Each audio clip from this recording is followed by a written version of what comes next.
जिस रात्रि में चंद्रमा का उदय होता है उसे चंद्र रात्रि यानी चांद की रात कहा जाता है। सावन महीने में यह रात्रि बहुत ही शुभ और भगवान शिव पार्वती के वरदान वाली रात्रि मानी जाती है। इसकी शुरुआत शुक्रवार 25 जुलाई से हो चुकी है। सावन महीने का शुक्ल पक्ष यानी वो पखवाड़ा जिसमें चंद्रमा की कलाएं पूर्णिमा तक अपने पूर्ण आकार तक बढ़ती हैं, वो शुरू हो चुका है। यह पखवाड़ा 16 दिन का होगा।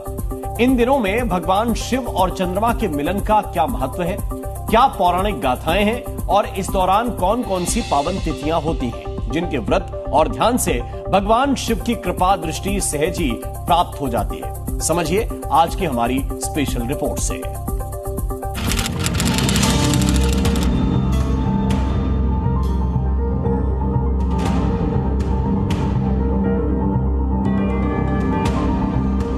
अमावस की रात के बाद शुक्ल पक्ष का पहला दिन, जब चंद्रमा अंधकार पर प्रकाश की विजय की तरह आसमान में उदित होता है।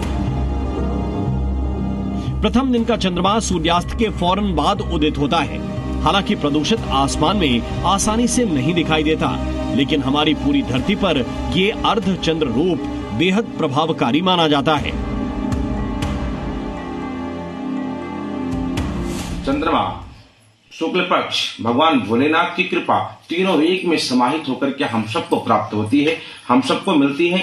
इसलिए श्रावण मास का जो शुक्ल पक्ष होता है यह बहुत ही विशेष होता है, बड़ा ही खास होता है। शुक्ल पक्ष की पहली तिथि का चांद कहलाता है वर्धमान चंद्र, क्रिसेंट मून।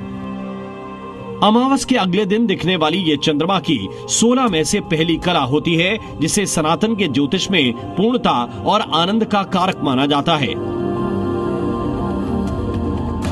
चंद्रमा की इसी अर्ध स्थिति को भगवान शिव अपने मस्तक पर धारण करते हैं।